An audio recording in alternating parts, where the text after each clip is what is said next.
আমি একটা দেশ, পুরাটা দেশ ঘুরেছি মাত্র 10 ঘন্টায়। বিশ্বের অন্যতম ধনী একটা দেশ।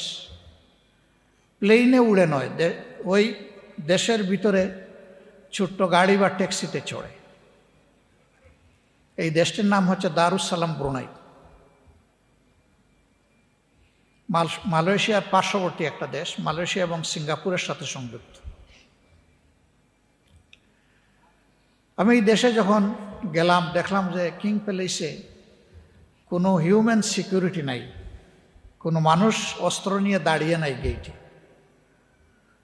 আমি তাকালাম চতুর্দিকে যে কোথাও কোনো লাইট পোস্টে সিসিটিভি আছে কিনা, দেখলাম তাও নাই।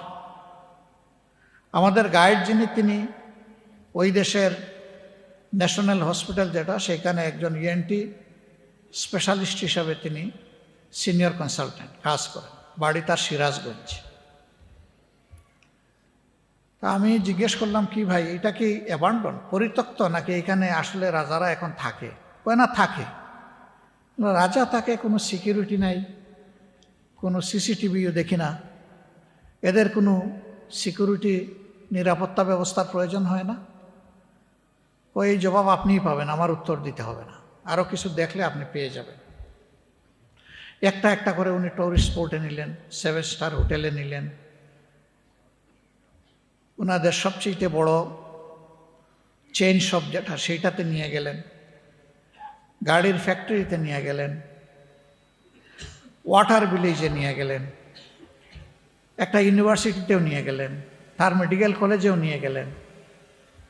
হঠাৎ করে তিনি দিনের শেষ লগ্নে বললেন, কিসমত ভালো থাকলে আপনারা সরাসরি রাজার সালামও পাবেন। আমি বললাম, রাজার সালামও পাওয়া যাবে? বলে, হ্যাঁ, আশা করছি পাওয়া যাবে। উনি আসলে দূর থেকে দেখেছেন যে রাজার গাড়িটা এগিয়ে আসছে। তো কাছে আসার পরে বললেন যে এইটাই রাজার গাড়ি। আমি দেখলাম একটা মাত্র গাড়ি, তার সামনে কোনো এসকর্ট নাই, তার সামনে পিছনে কোনো ওই রকম সিকিউরিটি নাই, এমনকি একটা বাইকও নাই। আর রাজা নিজেই তিনি গাড়ি ড্রাইভ করছেন, ওখানে আর কোনো মানুষও নাই, দেখলাম গাড়ির ভিতরে একা। তিনি সবাইকে, শুধু আমাদেরকে না, সবাইকে সালাম দিয়ে দিয়েই তার গাড়ি ড্রাইভ চলছে। আমরাও তার সালামের সুযোগ, মানে গ্রহণের সুযোগ নিলাম, আমরা জবাব দিলাম।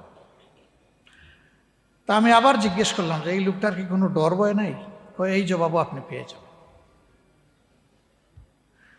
সব কিছু দেখে রাতের বেলা যখন খেতে বসেছি,